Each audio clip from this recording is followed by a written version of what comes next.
If we want to go to heaven, we need a total transformation. We need it as individuals, and we need it as a church. And the time has come to speak about these things, because we are told that the straight testimony will cause the shaking.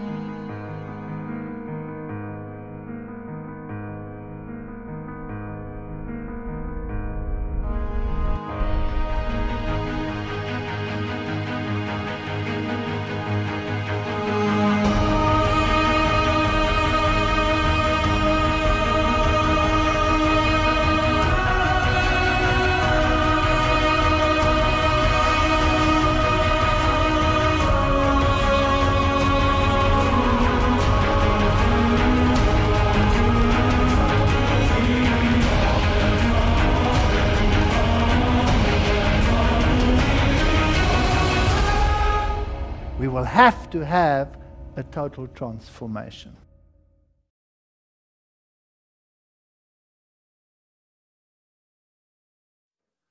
I'm glad to see you all came back.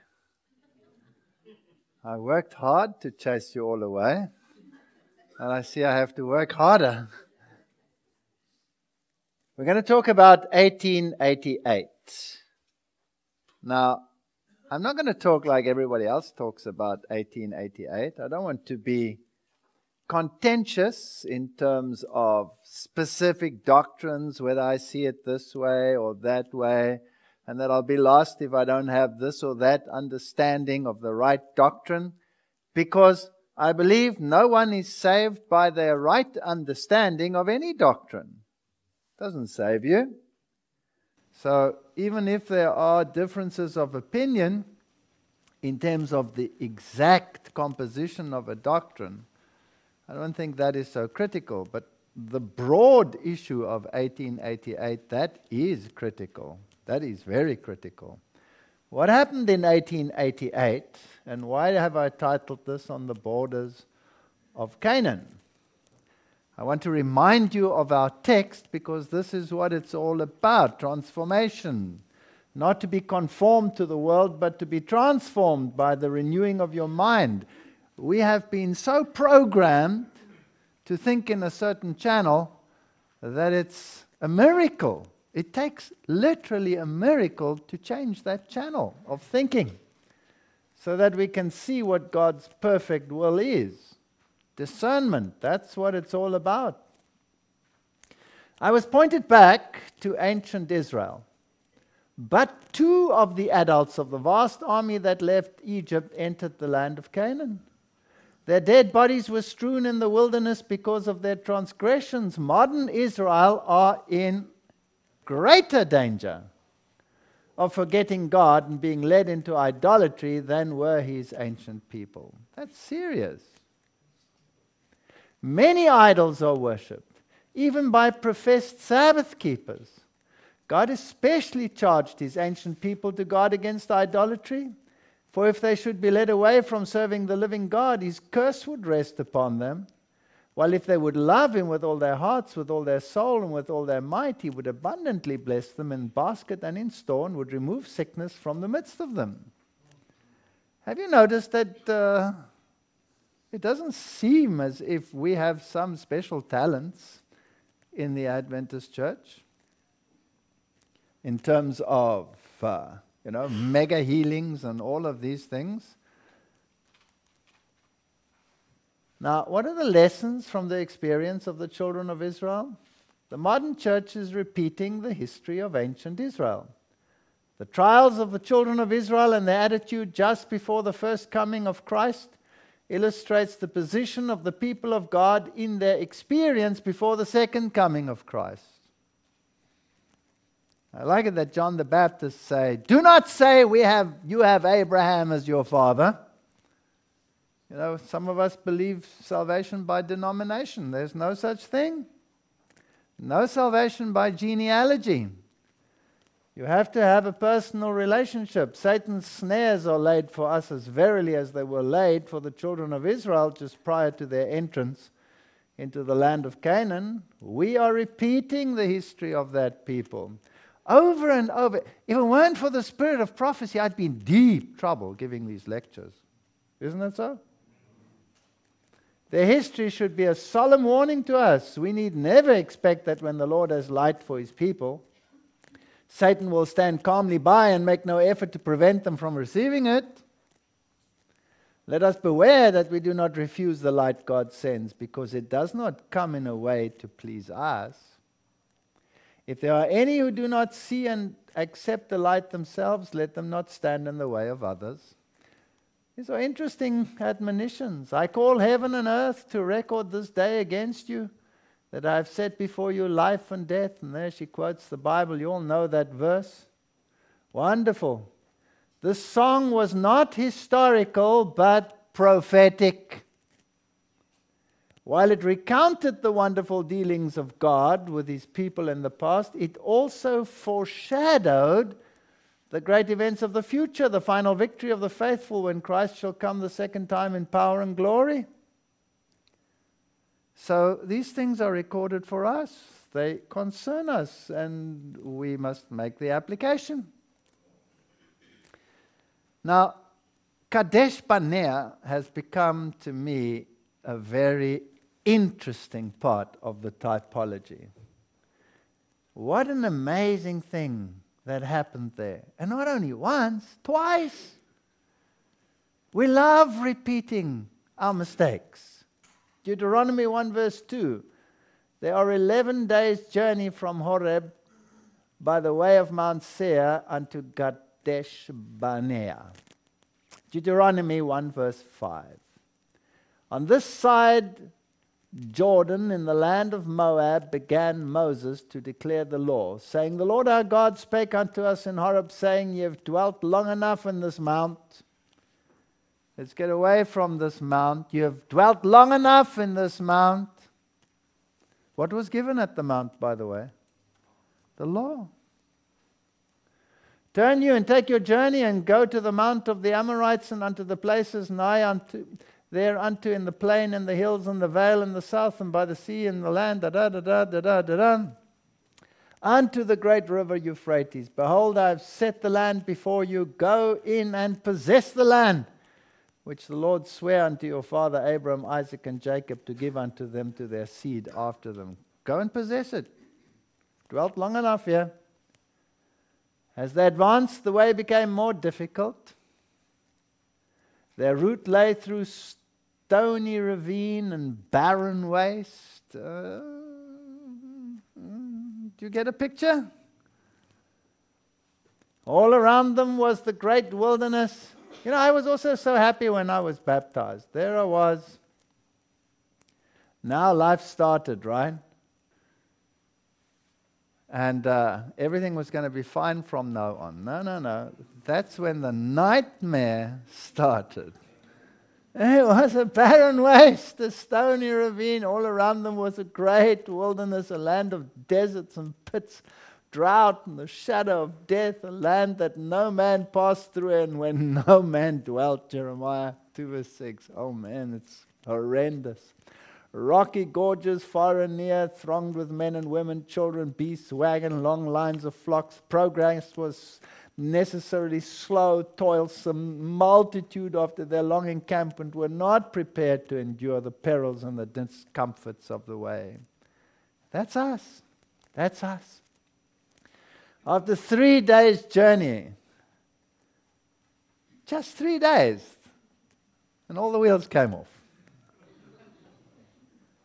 And where did it originate? With a mixed multitude. Now, who are they? That's us. Many of whom were not fully united with Israel and were continually watching for some cause of censure.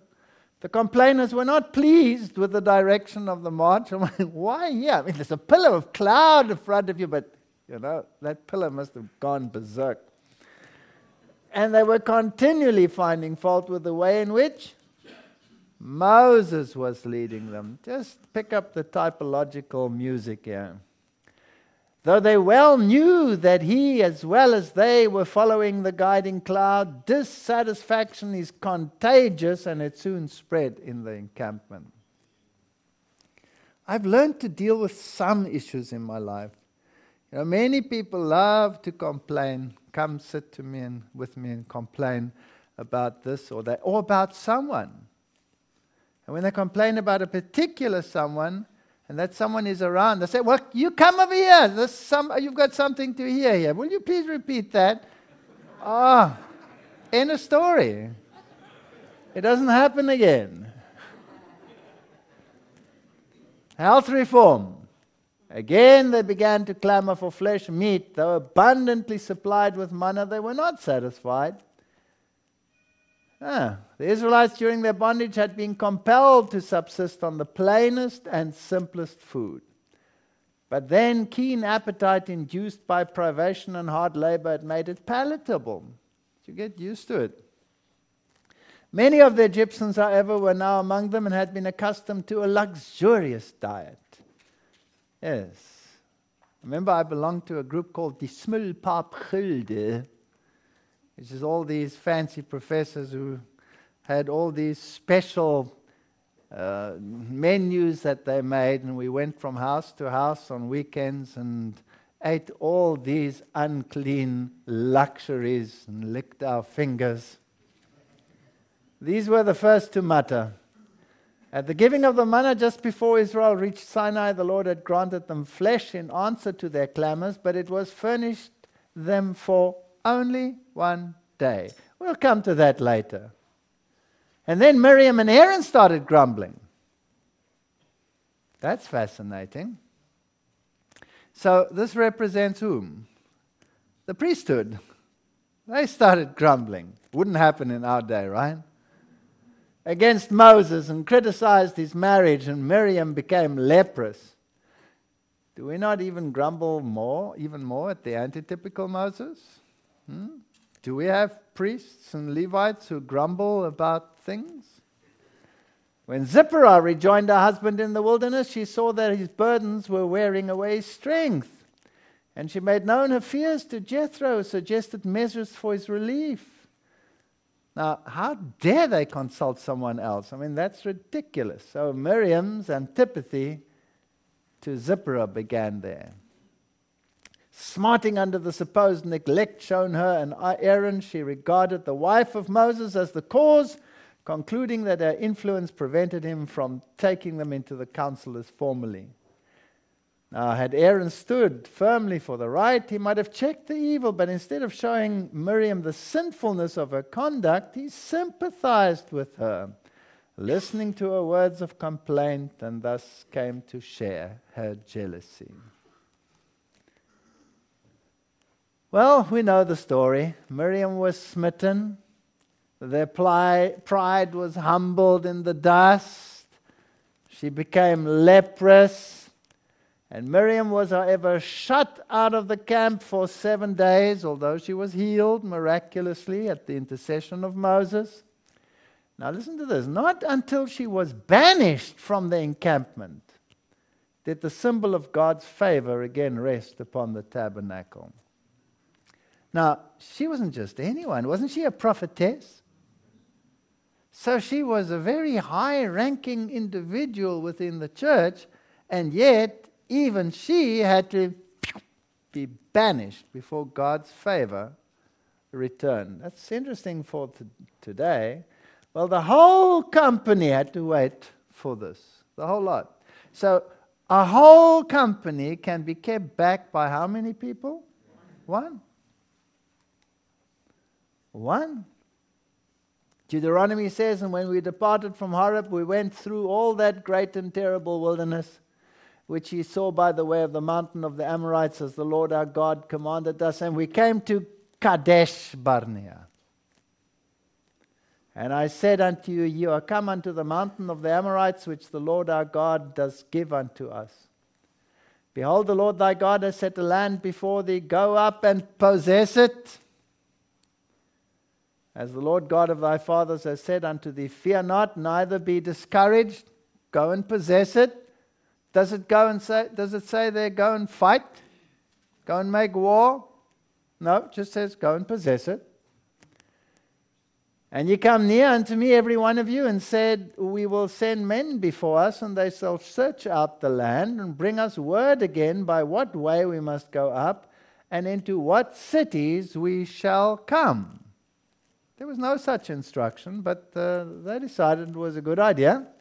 So they sent out the 12 spies, and the spies began when they came back, and surely it floweth with milk and honey, and this is the fruit of it. And they carried it between two of them. I would never believe that that was possible until I saw a bunch of grapes once in South Africa, which was about that big. One bunch.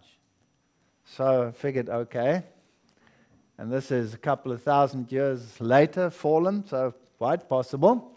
The people were enthusiastic. They would eagerly obey the voice of God and go, but, oh, what a horrible word. After describing the beauty and the fertility of the land, all but 2 of the spies enlarged upon the difficulties and dangers that lay before the Israelites, that they should undertake the conquest of Canaan. And they enumerated the powerful nations. The cities were walled and very great. The people who dwelt therein were very strong. Impossible to conquer them. They had seen the giants of Anak. And then hope and courage gave place to cowardly despair. Here were all the giants. God said, go. And they looked at all the obstacles. And they brought an evil report. Nevertheless, the people be strong. How many were there that gave a good report? 2. Nevertheless, the people be strong that dwelt in the land, and the cities are walled and very great. Moreover, we saw the children of Anak there, and the Amalekites dwell in the land in the south, and the Hittites and the Jebusites and the Amorites dwell in the mountains, and the Canaanites by the sea and by the coast. And Caleb stilled the people before Moses and said, let us go up at once and possess it, for we are well able to overcome it. That's rather nice. So they said, you're right, Caleb. Sorry, we were silly. Let's go. No. But, another horrible word. The men that went up with him said, we be not able to go up against the people, for they are stronger than we. And they brought up an evil report of the land, which they had searched unto the children of Israel, saying, the land through which we have gone to search it is a land that eateth up the inhabitants thereof, and all the people that we saw in it are men of great stature.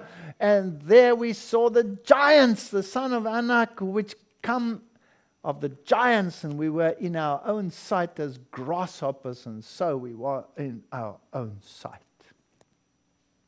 1888. All the giants had started in 1844. Marxism, communism, existentialism. We had them all on the board, remember? All the giants which accost us. Evolutionism. All the isms of this world. Spiritism. They all started. And surely we are not able to conquer them. These giants are going to overcome us. And so we are afraid of the giants. I sat in a Kadesh Barnea church meeting once. I was invited. There's a lot of humor in the world, hey? I was invited to a town in South Africa, and I was supposed to give some lectures to the people there. There was, in fact, a group of people, about 200 of them, that were keeping the Sabbath all by themselves.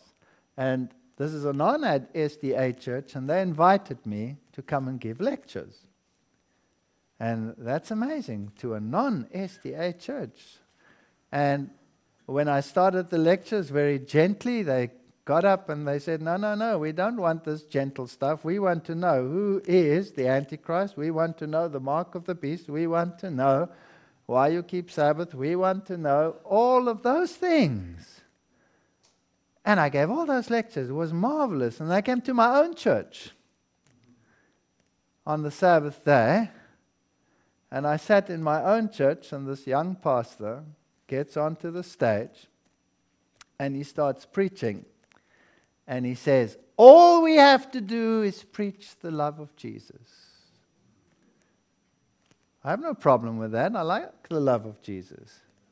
He says, because the other powers in the world are far more knowledgeable than us, and we have no chance to compete against them. We have no evidences except the love of Jesus, and that's what we must preach. Take, for example, evolution. All the great minds of the world, all the giants of Amalek, all of them believe in evolution. We haven't got a chance. I don't know why. I mean, in South Africa, he didn't know me. He didn't know me.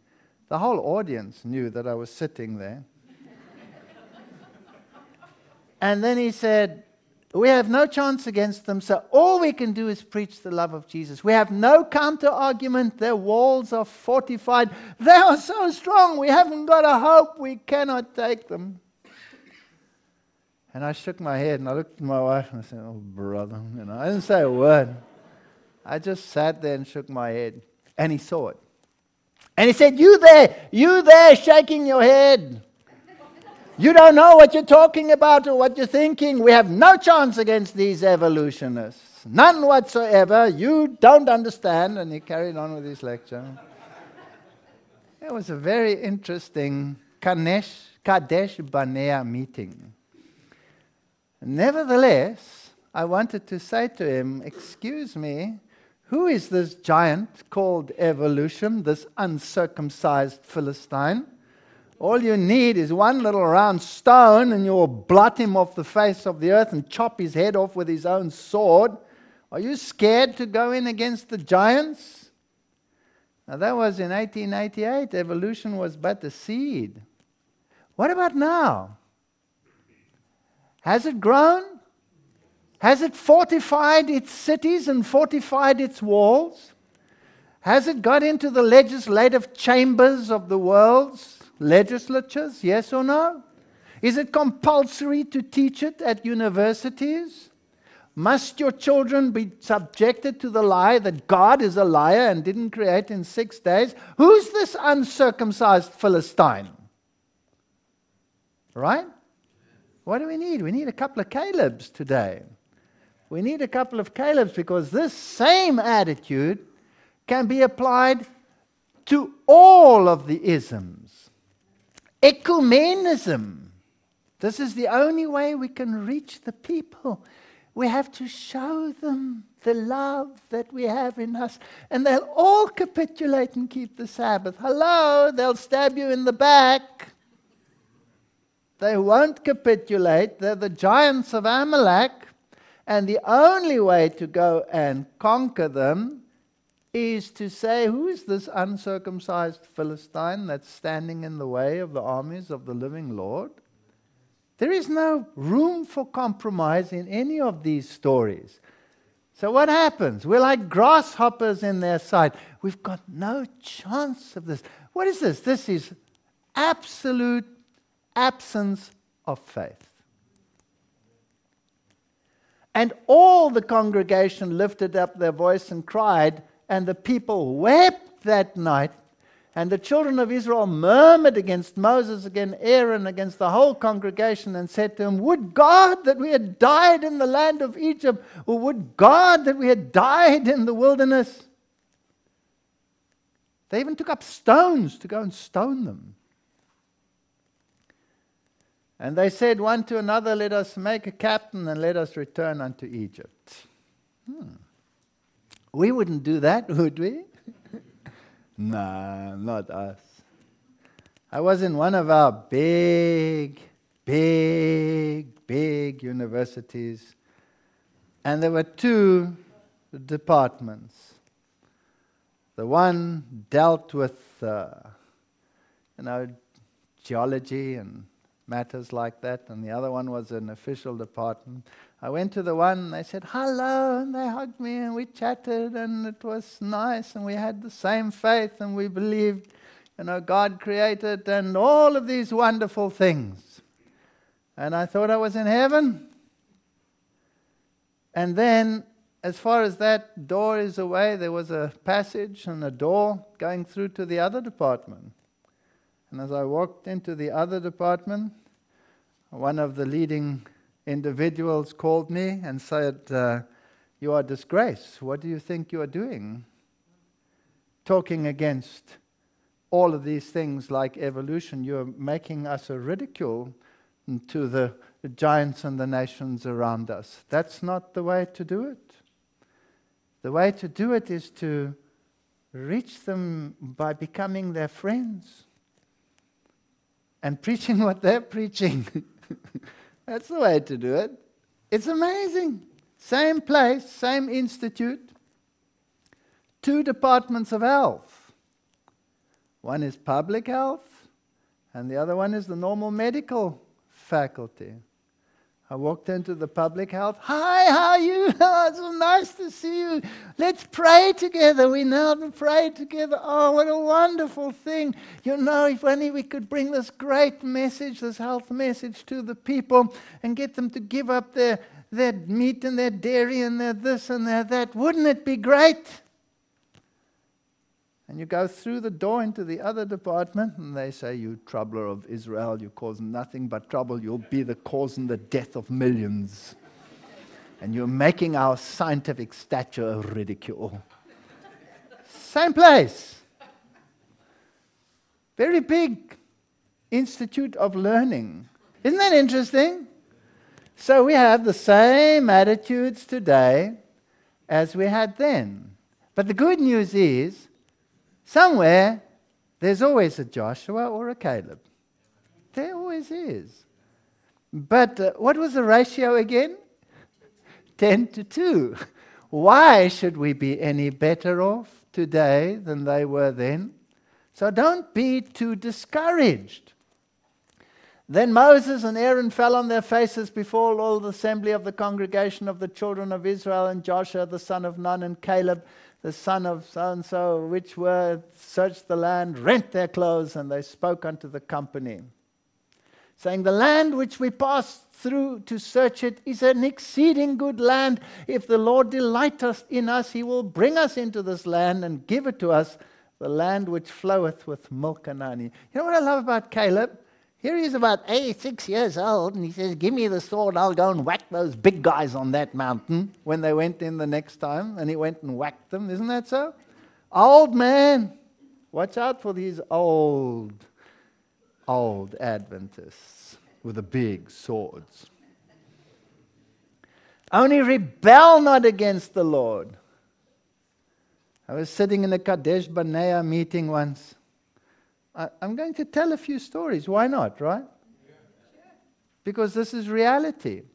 And I'm not telling these stories to whack anybody or to ridicule anyone. I'm just trying to show the parallels and that we are exactly in the same boat. There was this one individual, and he was compromising. He didn't want to say short chronology, and he didn't want to say, all right, it's billions of years, so he made it millions of years. Millions. So I went to him and I said to him, prominent people, I'm not talking small fry now, prominent people. I said to him, why are you doing this? You know that the scientific world will never accept your few million years. They're talking billions of years. They think you're pathetic when you say millions of years. And if you don't want to come the other way towards God's way, God will say, why are you compromising with them? It's pathetic. You're actually sitting between two chairs. You're not accepted by what God says, and you're not accepted by the scientific world. You're sitting in limbo. Make a choice. Either sit there or sit here, but what's this middle thing here? It wasn't very charmed with me. If the Lord delight in us, then he will bring us into the land and give it to us. Only rebel not against the Lord. But all the congregation bade, stone them with stones. And they'll stone you. They'll stone you. They'll put you out. They'll say, that man may not speak on Hope Channel. I mean, he says creation took place in 6 days. I mean, we can't afford to be ridiculed like that, can we now? And the men which Moses sent to search the land, who returned and made all the congregation to murmur against him by bringing up a slander upon the land, even those men that did bring up the evil report upon the land, they died by the plague before the Lord. So, these leading brethren out there, please, why would you die, O house of Israel? Turn from your evil ways and live. You're not going to look any better in the sight of the world by compromising, by fearing their fortified walls. If the walls are even as strong as the walls of Jericho, it just takes a trumpet blast and they're gone. Isn't that so? Why is it that the average American does not believe in evolution? Despite the greatest propaganda campaigns ever launched in the history of mankind, they still don't believe it. Are they that stupid, or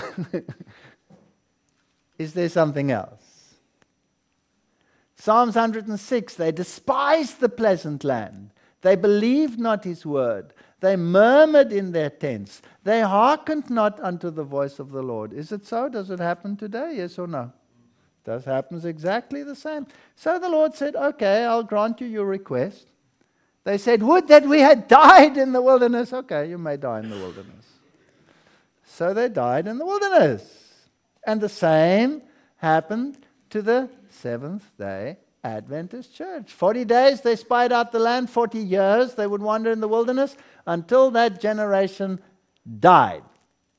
And the children shall wander in the wilderness 40 years and bear your whoredoms until your carcasses be wasted in the wilderness. After the number of days in which you search the land, even 40 days, day for a year, shall you bear the iniquities, even 40 years, you shall know my breach of promise. My breach of promise. God breached his promise. Fascinating. Revoking of a promise.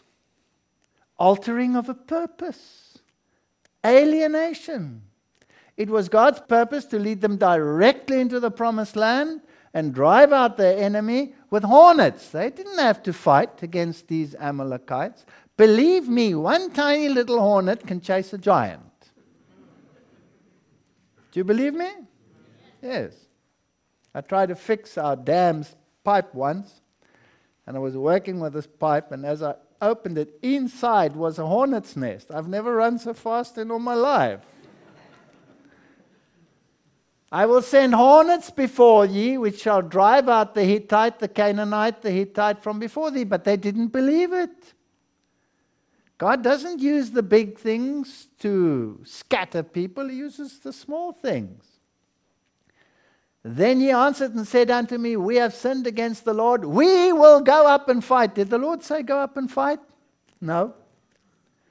According to all that the Lord our God commanded us, and when ye have girded on every man his weapon of war, ye were ready to go up into the hill. And the Lord had said unto me, say unto them, go not up, neither fight, I am not among you, lest you be smitten.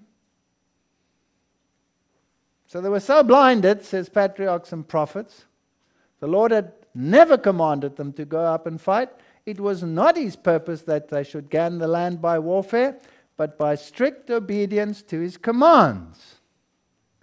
It's interesting how this works. I've been challenged 1,000 times, if not more, to be in debate situations on radio or television on issues of health, evolution, or any one of those.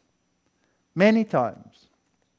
I refuse, point blank, to do a debate. Why? Because in a debate, the loudest wins. Truth doesn't necessarily win. So I say, no, I'll state my case and you can state your case and people can make their decision and may the chips fall where they fall. They've tricked me. They invited me on a big radio station and they had all their big guns over there and I didn't know. that the opposition was sitting there, and they tried to belittle and slaughter me, and it was incredible. But you know what's amazing? If you are trapped in a situation like that, and it's not your fault, it's amazing how God digs a pit and they fall into their own pit. It was incredible. You know, when they run out of argument, what must they do of necessity? Attack the man. That's right. If you don't have an argument, attack the man. They did it to me here in this university, here in your own country, in this very town. You have two very big universities. One is after a river and the other one is also after a river, isn't it? Well, one of the river universities.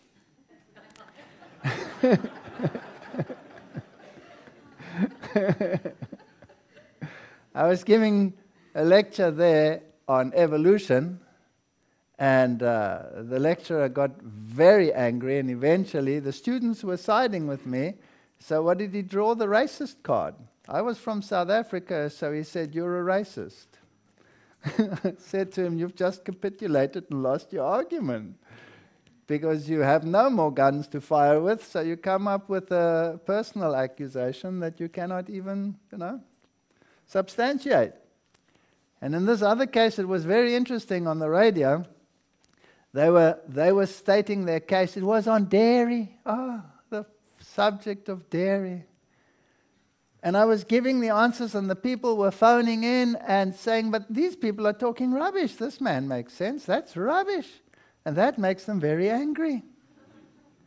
And I changed to a university which was a previously disadvantaged university. You know how it works?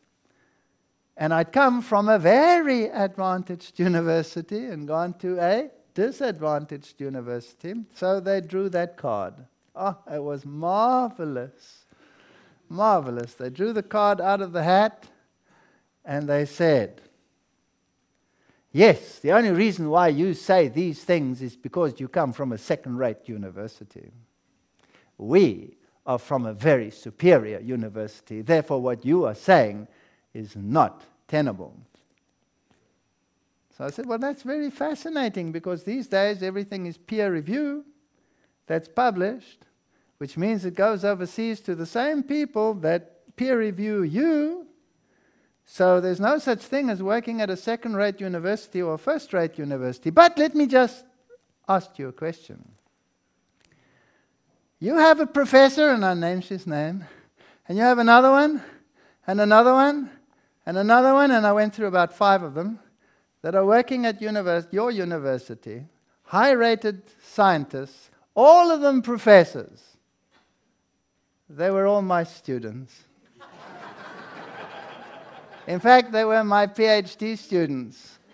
So the second-rate university professor trained the first-rate university professors, and therefore your argument, of course, is substantiated, right?" They were ridiculed on that radio station. It was amazing. God opens the ways. But don't think that you can go out there and say, "Today I'm going to lick them. I'm going to give them something." You will come off second best. It's not the way to do it. Let the Lord do the fighting. Let Him do the cutting. Let the truth do the cutting. We don't have to be cutting. "And to whom swear He that you should not enter into His rest, but to them that believed not?" You don't go in. So some had faith and could have entered, but all were turned back into the wilderness. Only 2 had faith. How many had to turn back? All of them. All of them. Even Moses, Caleb, Joshua, everybody had to go back into the wilderness. Well, Joshua and Caleb and Moses could have said, let's start a Reform Adventist movement. These guys are pathetic. Let's separate from them. Did they do that? No. They chose to suffer with the people of God. Were they nice, these people of God? No, they wanted to stone them. They must have called them horrible names. They murmured in their tents behind their backs. Do you think it doesn't happen in our day? Of course it happens.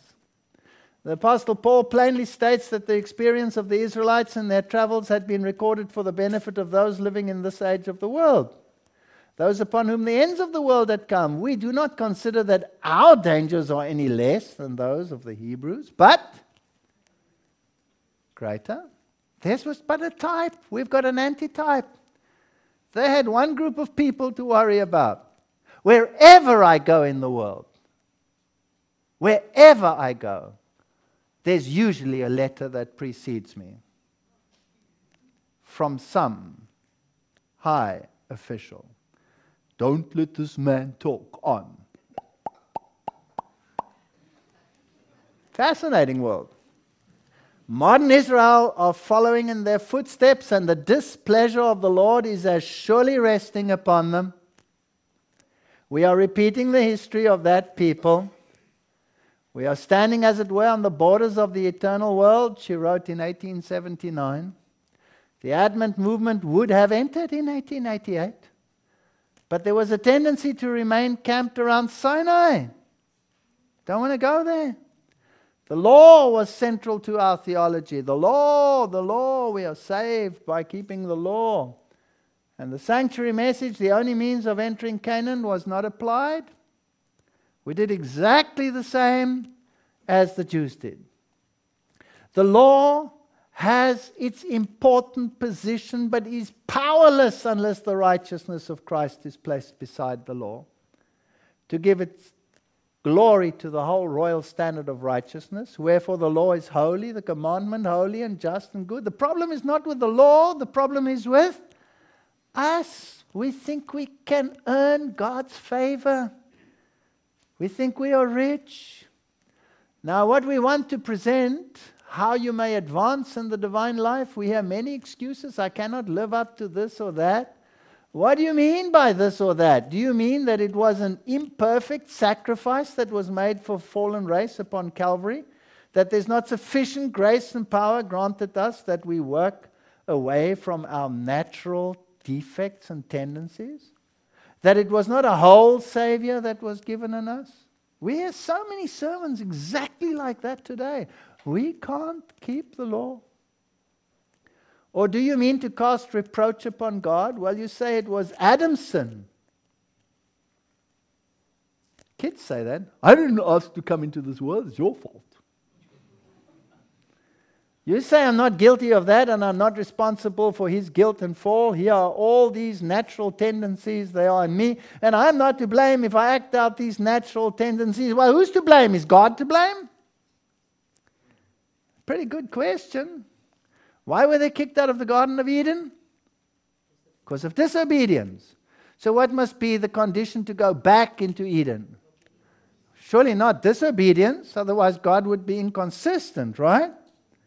It's logical. I cannot even understand how the modern theologians can come up with an equation like that. But believe me, they manage. So there were two gentlemen. Now please, I'm not going to go into details of exact theological correctness in order to be saved. I'm only interested in principles. I'm not going to go that route. It's divisive. And many of our evangelists and speakers go that route and they divide. I don't want to do that.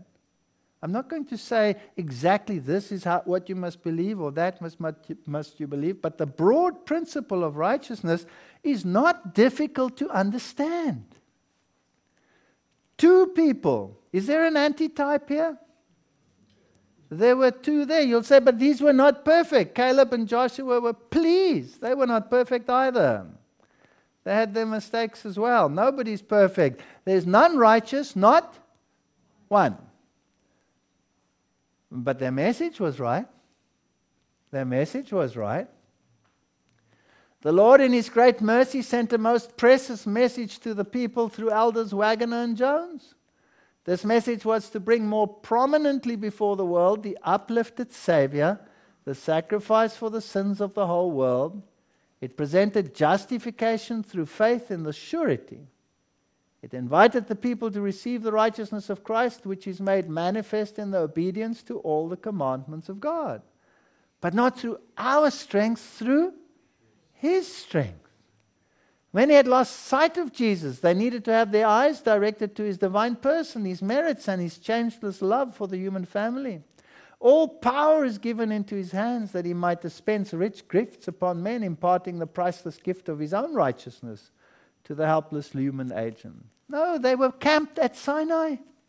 Just like Israel. They were camped there. They were happy with the fact that they discovered the law and they discovered their own righteousness. This is the message that God commanded to be given to the world. It is the third angel's message, which is to be proclaimed with a loud voice and attended with the outpouring of His Spirit in a large measure. Today we say we've accepted this message. We haven't, because we haven't applied it to the heart. That's where the key is. So the third angel's message is the proclamation of the commandments of God and the faith of Jesus. The commandments of God have been proclaimed, but the faith of Jesus has not been proclaimed by Seventh-day Adventists as of equal importance. The law and the gospel going hand in hand. I cannot find language to express the subject in its fullness. I gave a whole sermon here once on the faith of Jesus. Not enough to have faith in Jesus. I need the faith of Jesus. The faith that is prepared to go to the cross all the way. It's talked of, but it's not understood. There's no mistake here when it says the faith of Jesus.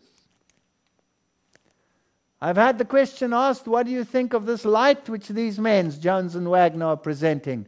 Why? I've been presenting it to you for the last 45 years, the matchless charms of Christ. This is what I've been trying to present before your minds. From the light God has given me, we shall be separated and scattered, many of us. You will have to stand in places alone. You will not have any connection with other leading minds that you can gather strength from them. You will have to stand with your own God by your side and know that He is by your side. We want to know that He is by our side today, that He is right with us. When we come together in this house, we should remember that the Master of Assemblies is here. This is incredible. When I started off as an evangelist, I was working with this little man, you know him by now, a Duplessis. And then the conference sent him to the middle of nowhere. And he said, I can't go. I've got to work with this man. We're working together. You know, we're complementing each other. This is great. I wrote a letter to the conference. This is why you're doing this. The churches wrote a letter to the conference. He was gone. To the middle of nowhere, to a desert. With 3 Adventist members, all of them over 90. And all of them wanting to slaughter him and anyone who even came close. And I thought, what a waste. But you know what? I was forced to start working on my own. And he was forced to work on his own. And Pastor Gill is forced to work on his own. And he was scattered all over the place. And we can't rely on each other. We can't. And we get into straight places and we get into trouble and we get into turmoil. And there's no one to turn to except who? God. No one to turn to. It's a lesson. It's a lesson book. We're here. We're suffering this thing. It would have been nice to go out. How? 2 by 2. Wouldn't it? We get to do it occasionally. It's nice. It's such a feeling. But it's a luxury. I'm afraid it seems we cannot afford. You should remember that the Master of Assemblies is here. God does not leave the ship for an ignorant pilot to steer anywhere. He just stands at the helm, and then we work under orders. You know, people constantly phone me and say, why didn't you check this with the leading elders? I did, just not them.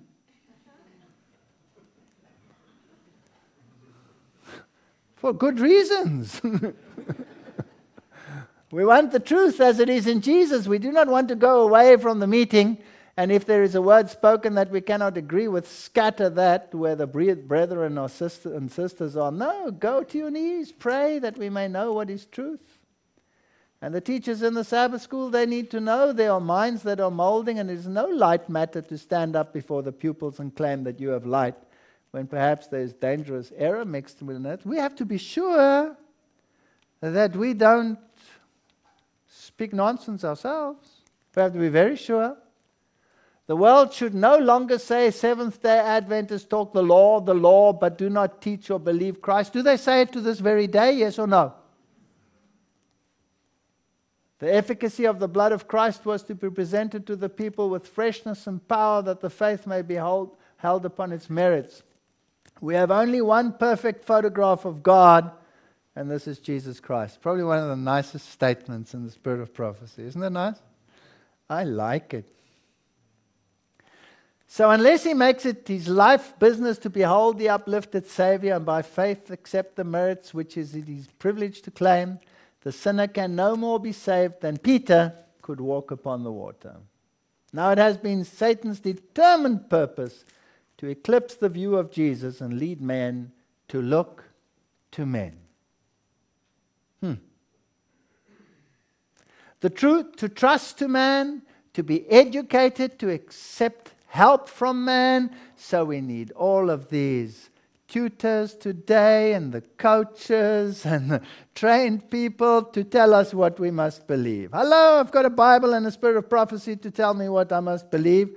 I don't need some coach who thinks he's been trained in who knows what place on this planet to come and tell me what to believe. Isn't it so? God has given everything we need. Ellen White stood by those who preached the message of righteousness by faith as Moses stood by Joshua and Caleb. We have a parallel. This is type and antitype. I've traveled from place to place attending meetings where the message of righteousness by Christ was preached. I considered it a privilege to stand by the side of my brethren and give my testimony with the message for the time, and I saw the power of God attended the message wherever it was spoken. The third angel's message in verity, this is what it is. It is the third angel's message in verity.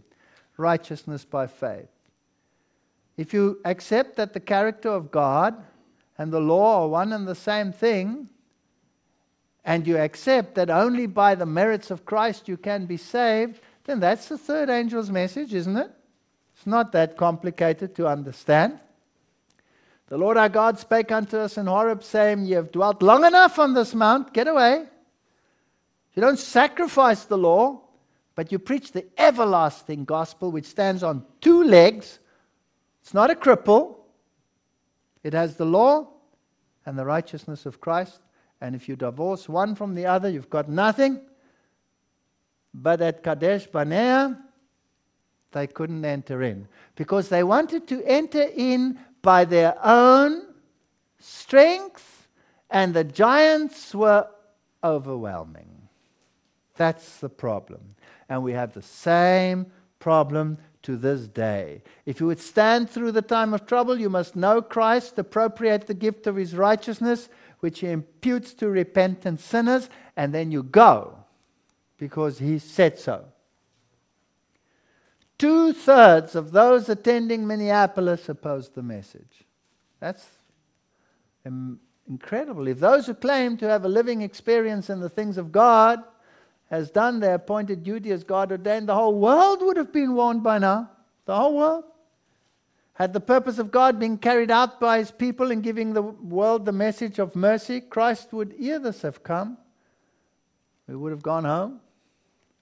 Some of our brethren are not receiving the message of God upon the subject. They appear to be anxious that none of our ministers shall depart from their former manner of teaching the good old doctrines.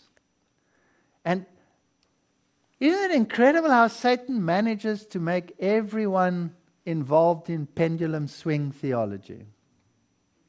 You either sit in the one extreme or you go to the other extreme. There's never any balance.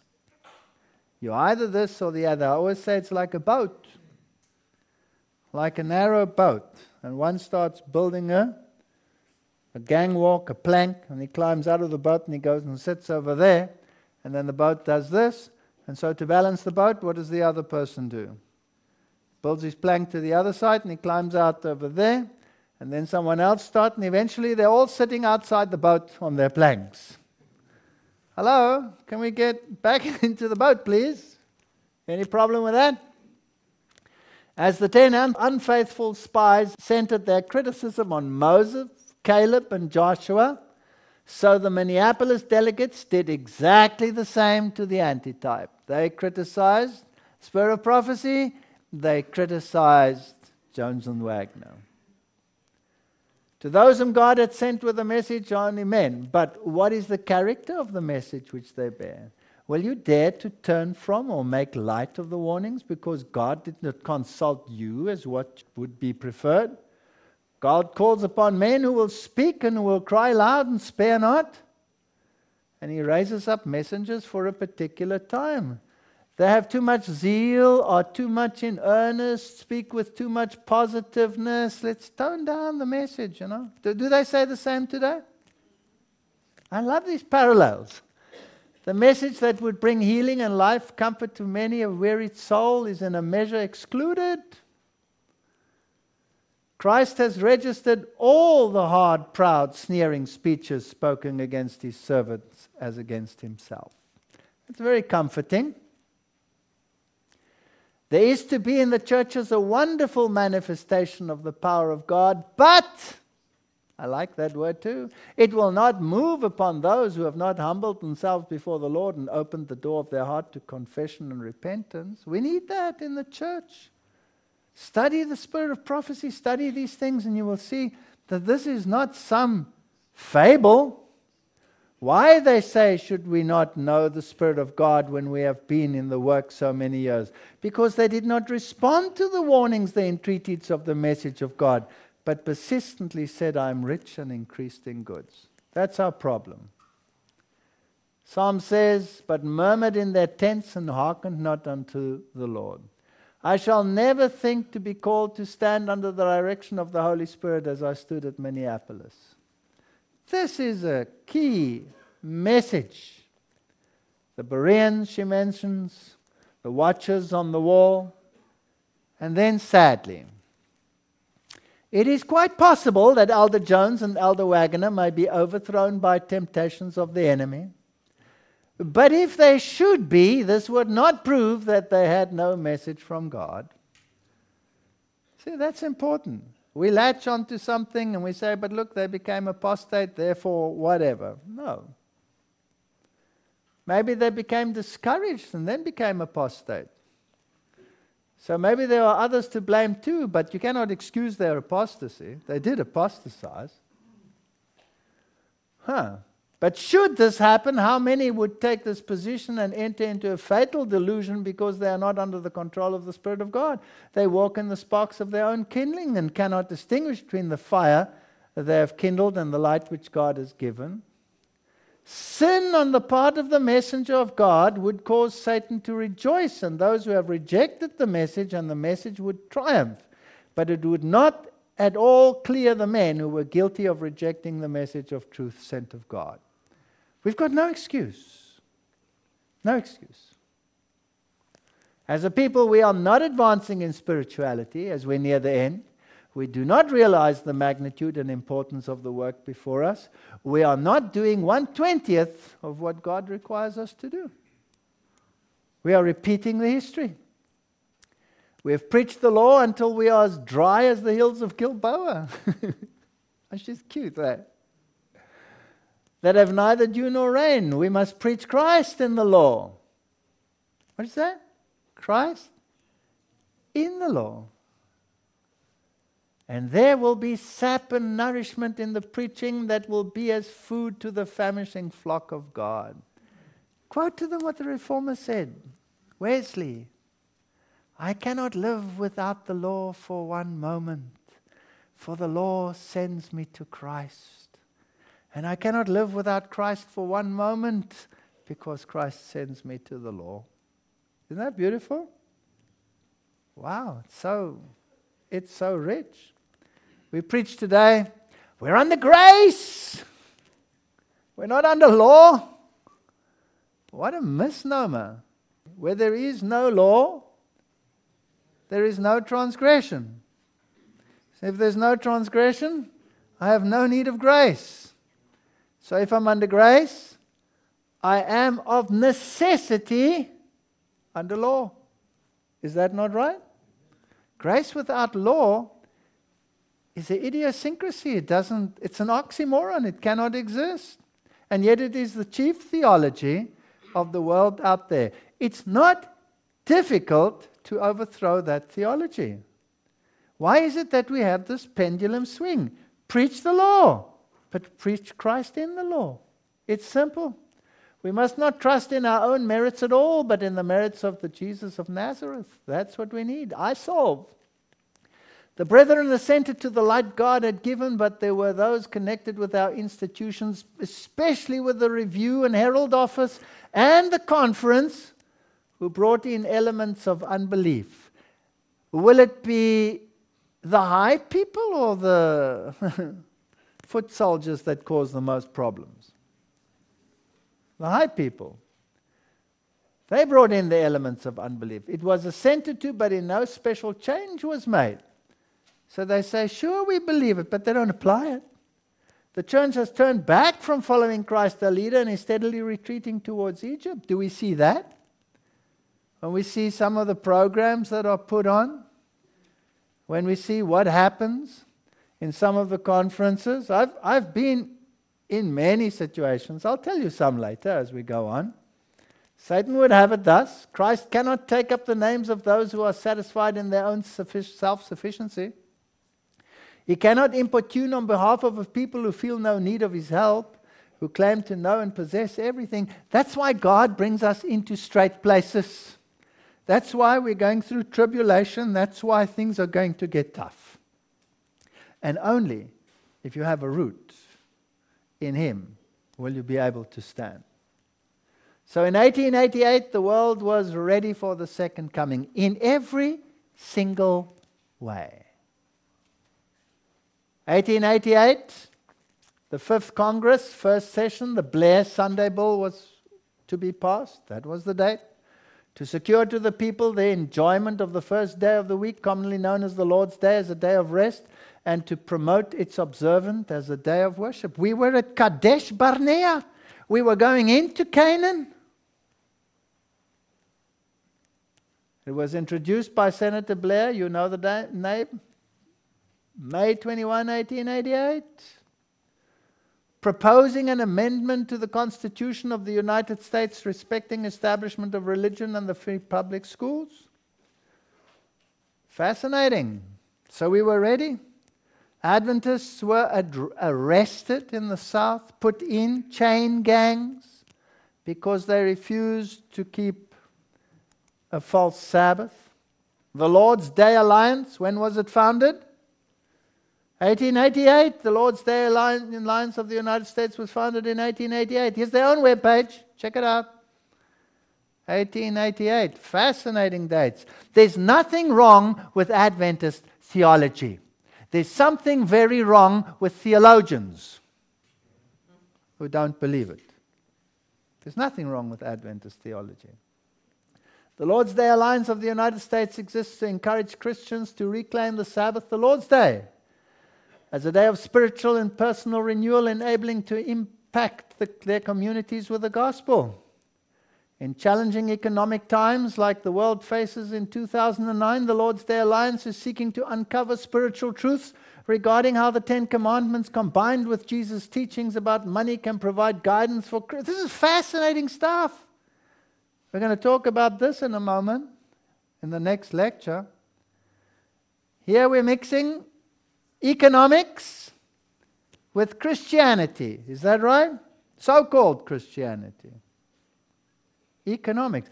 The mark of the beast. Is it an economic law or is it a religious law? It's both. It's both. We'll see. Fascinating stuff. Since when? What's the date? Coincidence, of course, right? No, I don't believe in coincidence. I believe in providence. 1888, the occult societies teach that the new dispensation has begun. Why 1888? This is the final thrust. We accept as fact the following: the drama in the heavens, the new dispensation, which had its actual beginning in 1888, will have reached its apex as has the old, and that a Savior, a great leader, one greater than any before, will be possibly already is born. There we go. The coming masters. Well, they can wait for their master. 1888, the world was ready. Dwight Moody, Pearson were the leading great revivalists. They were preaching the Christian world was ready to either accept or reject the message. Students' volunteer movement of the foreign missions was organized. There was an occult explosion. The Sunday debate was raging. Adventists were persecuted for Sunday violations.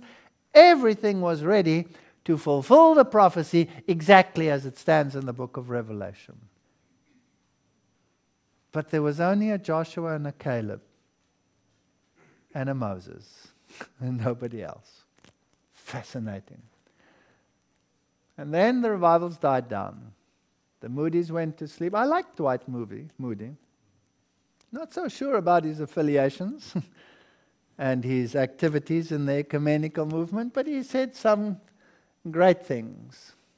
One of my favorites is when this brother was praying so long and he got up and he said, "Congregation, let's sing hymn number so-and-so while our brother finishes his prayer." And then you take Ellen White, public prayers should be short and to the point. Nice era. Guest view, faith meets at Parliament of World Religions. Just after 1888, we have a Parliament of Religions coming into existence, and we're growing the giants. If we thought the giants were big then, how big are the giants today? Can we face up to the mighty ecumenical movement? Can we? Then why do we sit in them?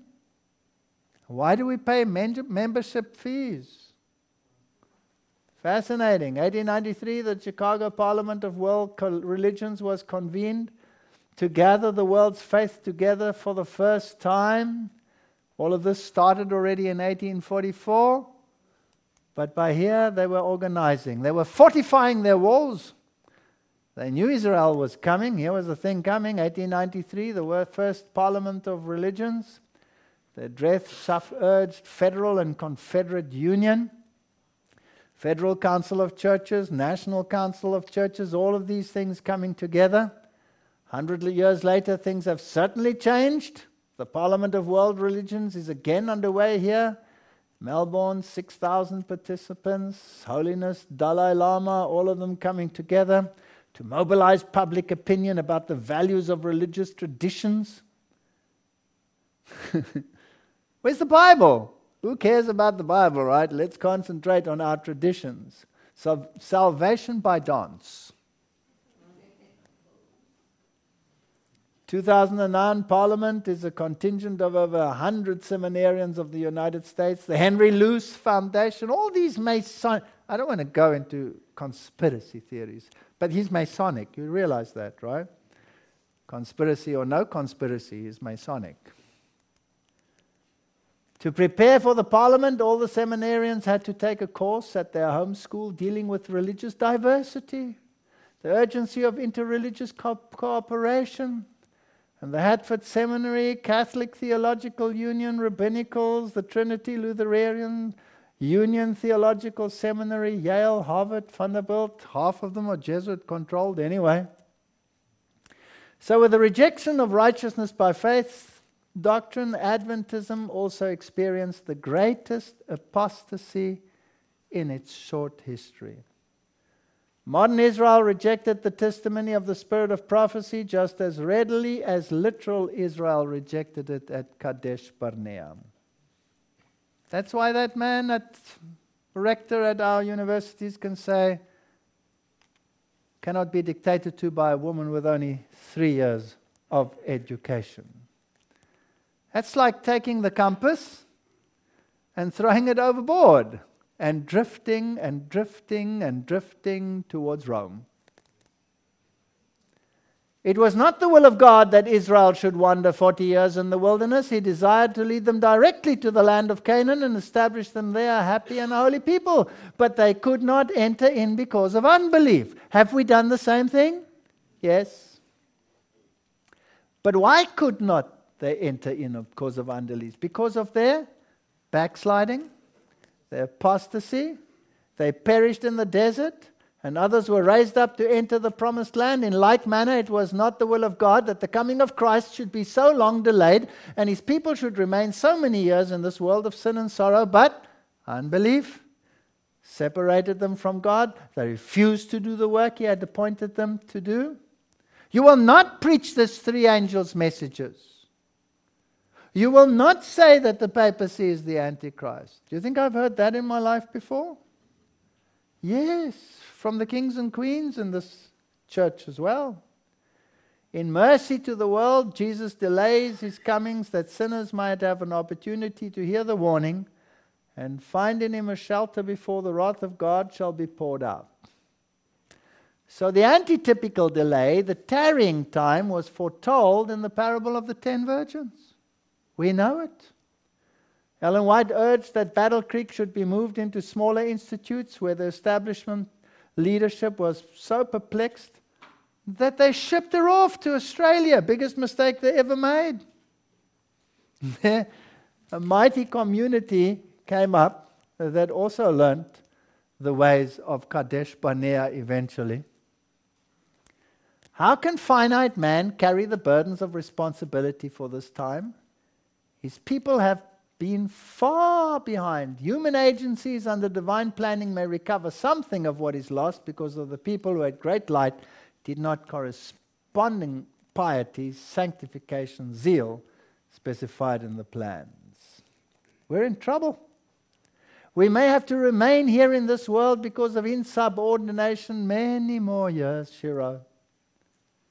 As did the children of Israel. It's exactly what happened. Now, this is interesting. There was a delay, but there was not an annulment. And the same will happen today. The Lord of hosts has sworn, saying, surely as I have thought, so shall come to pass, and as I have purposed, so it shall stand. It will happen, but there's a delay. For the Lord of hosts has purposed, and who shall disannul it? And his hand is stretched out, and who shall turn it back? So while all the world is plunged in darkness, there will be light in every dwelling of the saints. God's purpose for Israel will meet with literal fulfillment. That which God purposes, man is powerless to disannul. Even amid the working of evil, God's purposes have been moving steadily forward to their accomplishment. It's going to happen. Question is just when? 1 John 1:6-11, we say that we have fellowship with him, and we walk in darkness, we lie and do not see the truth. If we walk in the light as he in the light, we have fellowship with one another. Don't forget that. I have a whole lecture on that. If we say we have no sin, we deceive ourselves. We have many people in our church who claim to be on this sinless, perfectionist track. If we confess our sins, he is faithful and just to forgive us. If we say we have not sinned, we make him a liar. Important things for Adventists. He that says he is in the light and hateth his brother is in darkness. Oops. He that loves his brother abideth in the light. He that hateth his brother is in darkness.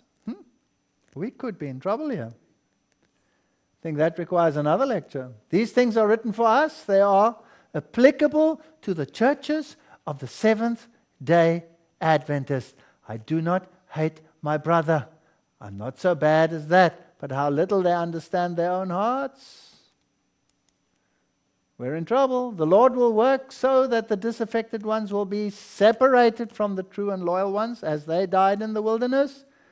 So it happened to the Seventh-day Adventists.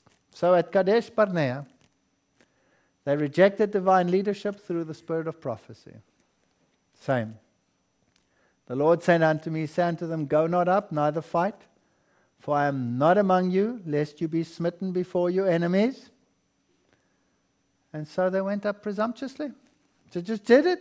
The Amorites which dwelt in the mountain came out, and they gave them the hiding of their life. If we think we can do it by ourselves, we've had it. We cannot enter in by our own means. Forget it. We're going to go in with the people of God, or we're not going to go in at all. So ye abode in Kadesh many days, according unto the days that ye abode there. And by a prophet the Lord brought out Israel. Ephraim provoked him to anger most bitterly. Therefore shall he leave his blood upon him, and his reproach shall his Lord return on him. Harden not your hearts as in the provocation in the day of the temptation in the wilderness. Hebrews 3 verse 8 will do the same. This is that Moses which said unto the children, a prophet shall the Lord your God raise up unto you and to your brethren like unto me. The parallels there between Jesus and Moses, that's an amazing story. That is he that was in the church in the wilderness with the angel. He spoke there. The same Jesus who leads this church led that church. And our fathers wouldn't obey him, and they went back to Egypt. We do the same thing. So the testimonies of his Spirit call your attention to the Scriptures, point out your defects of character, rebuke your sins, therefore you do not heed them. And to justify your carnal, ease-loving course, you begin to doubt whether the testimonies are from God. So we have whole nations who follow after some guy who rejects the spirit of prophecy, and they suffer the consequences to this very day. It's incredible. The church has turned back from following Christ their leader and is retreating towards Egypt. These are facts. This is spirit of prophecy. This is not condemnation. It's just a fact. Yet few are alarmed or astonished at their want of spiritual power. Doubt and even disbelief of the testimonies of the Spirit of God is leavening our churches everywhere. That's the problem. That's the problem. They didn't listen to Moses. They don't listen to the spirit of prophecy. Satan would have it thus. Tell you a story. I had to do a campaign in the largest economic powerhouse in Forget it. I blew it, right? Germany, who cares? It was Germany. Where was it? Germany.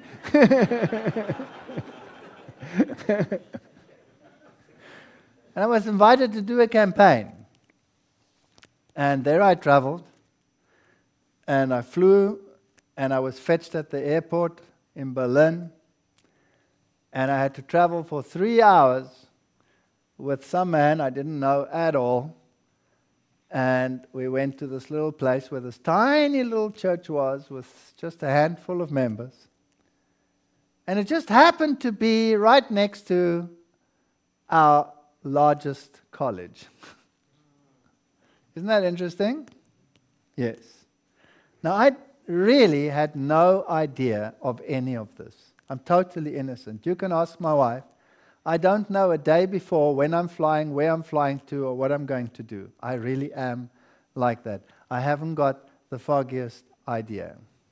I mean, people phone me and they say, what is your sermon on such and such a Sabbath in 3 years' time, and what hymns do you want?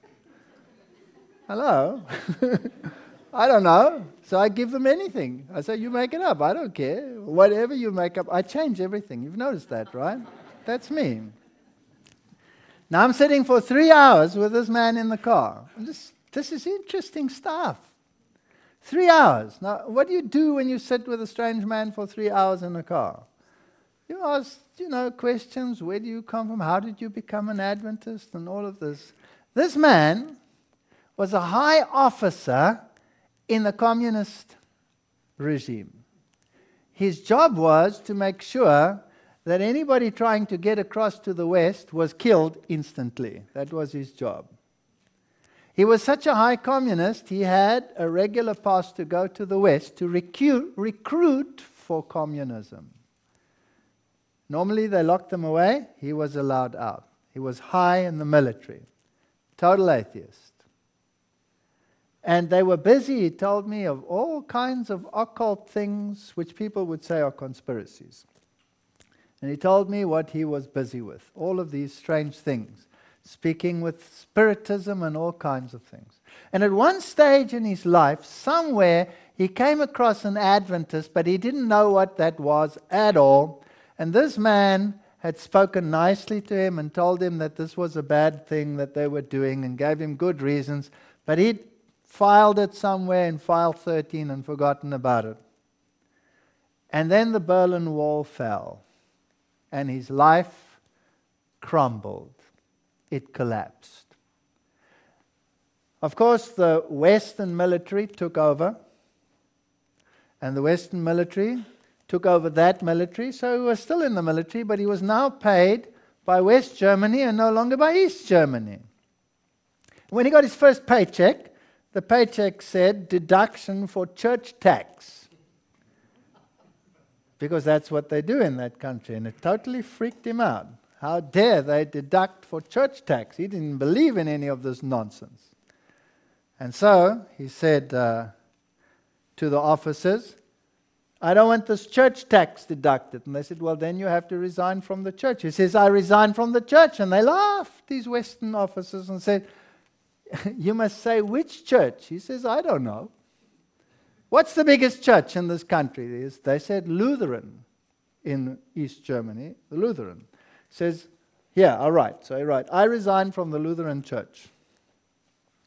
That weekend he went home to his parents and he told them this silly thing that had happened. The parents said to him, but you're actually Catholic. Now, being German,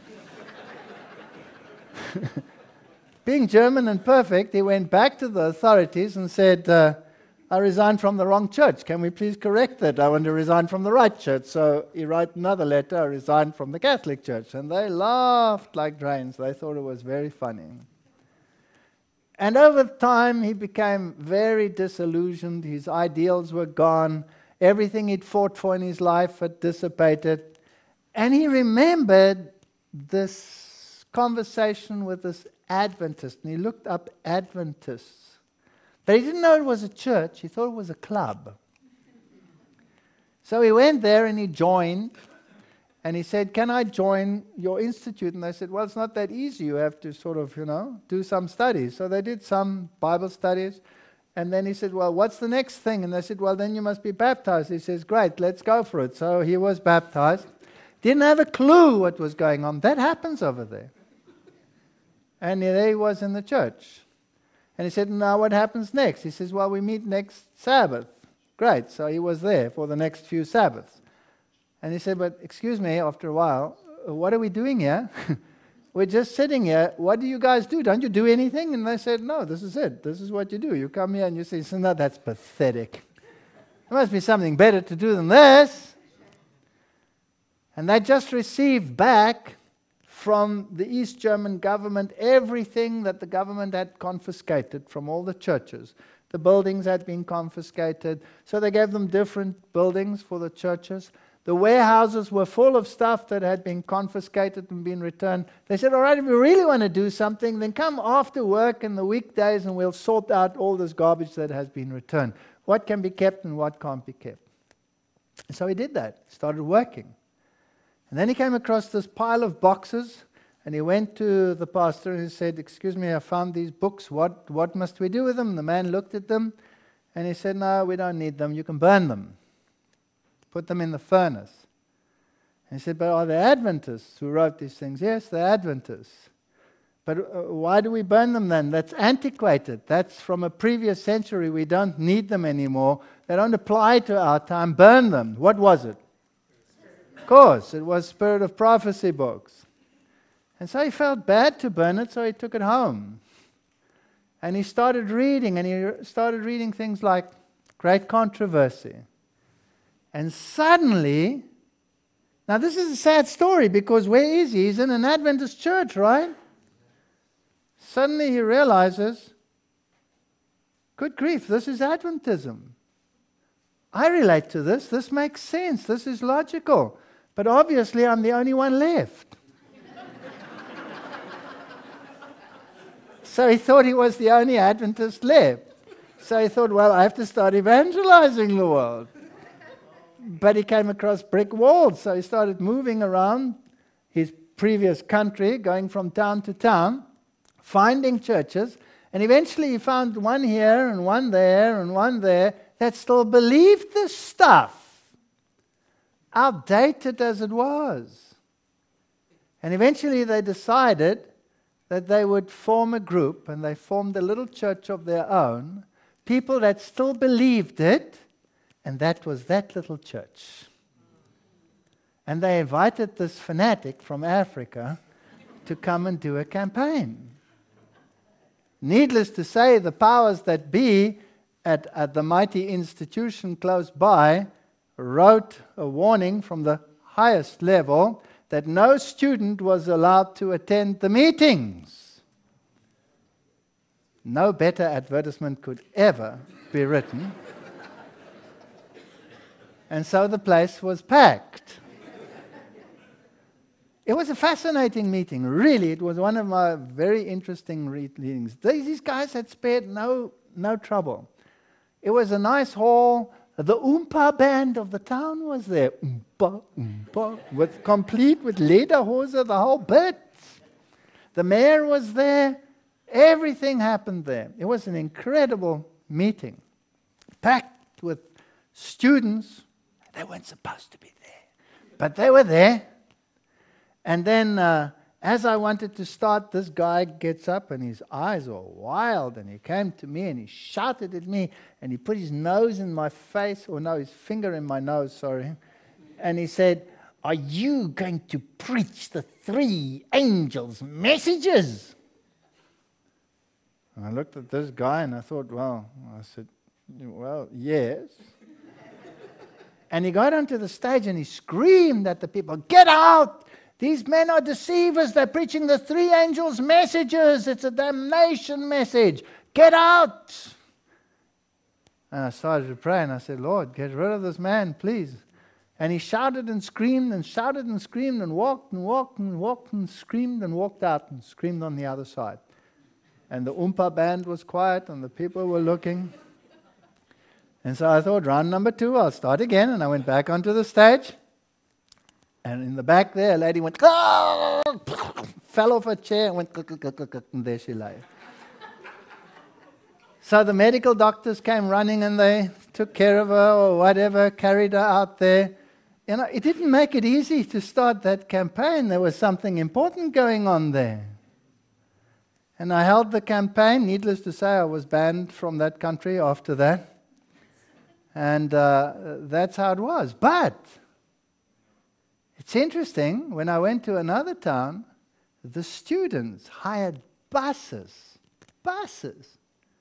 to come and talk to me secretly about all the things that are being taught which are not in the Bible or the spirit of prophecy. And they were literally in tears and said, "How do we handle this? We have to do these things." So I'm sure something good came out of all of that drama, right? You cannot do anything against the truth. You can only do something for the truth. So the church has turned back from following Christ, her leader, and is steadily retreating towards Egypt. We spoke about courses that are compulsory. That are definitely not from the Bible and spirit of prophecy, but are definitely from Egypt and Babylon. It happens in our churches. And there are people that weep and cry because of all of these things. And they were scared. They were scared, some of these people. We're so scared of standing for what is right. The Lord designed that the message of warning and instruction given through the Spirit to His people should go everywhere. But the influence that grew out of the resistance of light and truth at Minneapolis tended to make of none effect the light given to His people through the testimonies. People slight the testimonies, you end up like that. He thought he was the only one left. Isn't that cute? Such a nice story. We reserve power as the Lord of Israel to reach those who have cast His warnings and reproofs behind them and accredited all with coming from no higher source than Sister White. What can you say in excuse to God in the judgment for your turning from the evidence He has given you of His work? But by their fruit you shall know them. Whatever dealings God has had and manifested in me, and by me in the past, I would not produce or rehearse before you. It is the present evidence for which you are accountable. So they shipped her off to Australia. My wife and I were in that subcontinent, and we visited, one of her former residences. It's also very close to one of the largest colleges in our church. And we were walking through there and looking at everything, and I was taking pictures. After all, I give lectures, don't I? So I've got lectures on the spirit of prophecy. I put it in there, and then the man came and he looked and followed us around. For a moment there, I thought he was watching me whether I was going to, pocket something or something like that. And my wife took an interest in all those interesting things, and there are some dresses there of Ellen G. White, which shows she was not some fuddy-duddy after all. They were a little bit brighter than you would expect, you know what I mean? And so she looked at all of these things, and the man came and he said, "What are you doing?" And we said, "We're looking." "Why?" We said, "Because we're interested." "Where are you from?" We told him where we were from. He was the curator of that institute. And then he said, "And you're interested in this sort of stuff?" I said, "Yes, this is fascinating. You believe it?" And I said, "Sure." And then he sat down and he cried. He cried like a baby, an old man. And there's my witness, my wife. Cried like a baby. And we said, "What's the matter?" He says, "It's so nice that someone still believes. She's so marginalized. They're so ashamed of her name. They try to hide it in every possible way they can." And that is the sad state of my church. No matter where you go, whether it is in North America, whether it is in Europe, whether it's there in the Pacific, no matter where you go. I've just come from Ethiopia. It's like going way back past the Middle Ages. Exactly the same spirit of disbelief. When is my church going to wake up? When are we going to understand that where there is no vision, the people perish? But he that keeps the law, happy is he. I'm instructed to say to our churches, study the testimonies. They are written for our admonition and encouragement, upon whom the ends of the world are come. If God's people will not study these messages that are sent to them from time to time, they are guilty of rejecting light. And again, I want to reiterate, I'm not telling my stories to attack my church.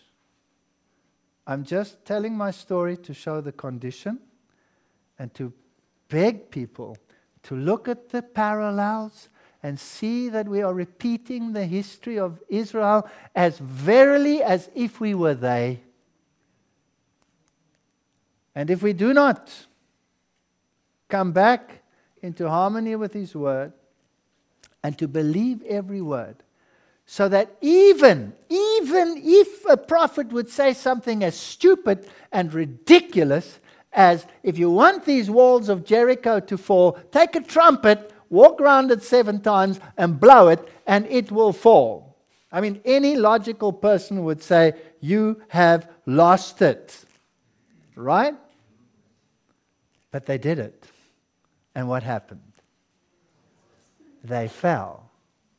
And the same we may experience, because it is by faith that we will enter in and not by works. May God bless us as we contemplate these things. Amen.